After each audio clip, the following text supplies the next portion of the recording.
চলে এসেছি বন্ধুরা আমার মমতা টেস্টি কিচেনে। আপনাদেরকে অনেক অনেক শুভেচ্ছা আর অভিনন্দন। তো বন্ধুরা আজকে নতুন একটা রেসিপি নিয়ে চলে এসেছি।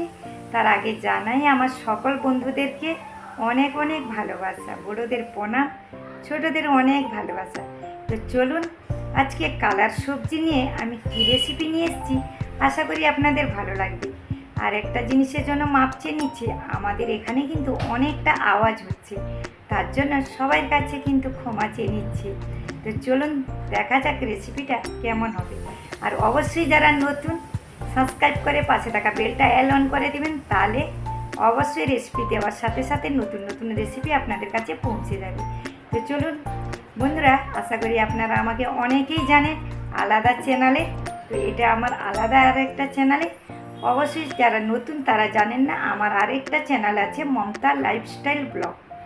আর একটা চ্যানেলের নাম হলো মমতা লাইফস্টাইল ব্লগ।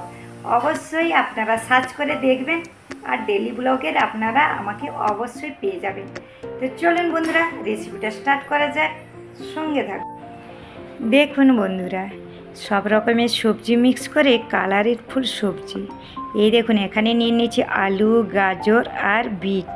এখানে বাঁধাকপি নিয়ে নিয়েছি, আমি বড় বড় কেটে নিয়েছি দেখেছেন। এখানে নিয়েছি শিমলা মির্চি, সাথে নিয়েছি পেঁয়াজ কুচি, আদা। তো বন্ধুরা চলুন আমরা রেসিপিটা বানাই, কেমন হবে অবশ্যই সঙ্গে থাকুন। এখানে অল্প তেল নিয়ে নিয়েছি, দেখতেই পাচ্ছেন বন্ধুরা। তো এখন আমি সবজিগুলো ভেজে নেব। সবজিগুলো ভেজে নিলে কিন্তু টেস্টটা বেশি দারুণ হয়। তো যারা যারা নতুন অবশ্যই কমেন্টের মাধ্যমে জানাবেন, একটু হলেও অবশ্যই জানাবেন যে কেমন লাগলো, ছোট্ট করে কমেন্ট করে জানিয়ে দেবেন। যারা নতুন অবশ্যই পাশে থাকবেন বন্ধুরা। তো দেখুন আমি এখানে একটা চাপা দিয়ে দিয়েছিলাম, তারপরে দিয়ে দিয়েছি শিমলা মির্চি, দেখতেই পাচ্ছেন। আর বিট আছে বলে কিন্তু কালারটা আরও অসাধারণ দেখতে লাগছে। আবার একটু চাপা দিয়ে দিলাম, তারপরে দিয়ে দিলাম বাঁধাকপি। কিছুক্ষণ যদি চাপা রাখা হয়, দেখুন একটু ভালো করে নাড়াচাড়া করে নিচ্ছি। অল্প আমি এখানে একটু মিক্স করে গেছি, সেখানে আমি অল্প লবণ দিয়েছি, কেননা সবজিটা ভাজার সময় অল্প লবণ দিয়ে দিলে কিন্তু বেশ ভালো হয়, তাড়াতাড়ি হয়ে যাবে। তারপরে চাপা দিয়ে খুলে একবার দেখলাম, দেখুন অনেকটা হয়ে এসেছে। তো বন্ধুরা আমি কোনো এখানে জল অ্যাড করব না, শুধু তেল দিয়ে ভালো করে গ্যাসটা লো ফ্লেমে রেখে আমি কিন্তু ভাজছি। তো এখানে দেখুন সয়াবিনটা আমি সাইডে কিন্তু সেদ্ধ করে নিচ্ছি লবণ আর হলুদ দিয়ে। তো এখানে একটু তেলে ভেজে নিচ্ছি, ভালো করে তেলে ভেজে নিলে সয়াবিনটা কিন্তু বেশ ভালো লাগে, আর এইগুলো খুব প্রোটিন একদম। তো দেখুন এখানে আমি আবার তেল দিয়ে দিয়েছি, তেল গরম হয়ে গেছে, জিরে ফোড়ন দিয়ে দিলাম, অল্প মশলা। এখানে দেখুন তেজপাতা দিয়ে দিয়েছি, কালো জিরে, তেজপাতা আর শুকনো লঙ্কা। আমি সাদা জিরেও দিয়েছি, তার সাথে দিয়ে দিলাম পেঁয়াজ কুচি, কাঁচা লঙ্কা কুচি। আপনারা কিন্তু লঙ্কাটা আপনাদের পরিমাণ মতন দেবেন। যে কোনো সবজি, যে কোনো তেল মশলা সব কিছু পরিমাণ মতন যে যার দিতে হবে, তাই না? তো দেখুন আমি আমার মতন দিয়ে দিচ্ছি, অবশ্যই আপনারা আপনাদের মতন দিয়ে দেবেন।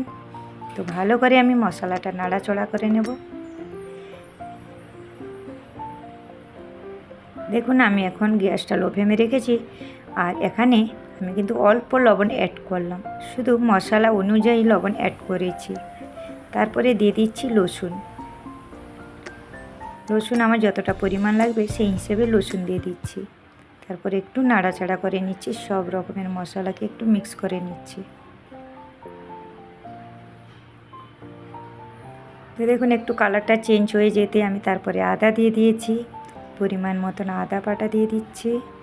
আর বন্ধুরা সত্যি কথা, শিলে বাটা মশলা কিন্তু রেসিপি অসাধারণ খেতে লাগে। উনুনে রান্না আর শিলে বাটা মশলা একদম অসাধারণ। তো এখানে আমি সব রকম নিয়ে নিয়েছি, দেখুন হলুদ, জিরে, তার সাথে লবণ, তার সাথে নিয়ে নিয়েছি আমি ধনে পাউডার আর লঙ্কা পাউডার। তারপরে একটু জল মিক্স করে দিয়ে দিলাম একসাথে, ভালো করে একটু নাড়াচাড়া করে নিচ্ছি। তো বন্ধুরা অবশ্যই জানাবেন। আর এই সবজিটা কিন্তু গরম পরোটার সাথে, লুচির সাথে আর যে কোনো গরম জিনিসের সাথে খেতে কিন্তু অসাধারণ লাগবে।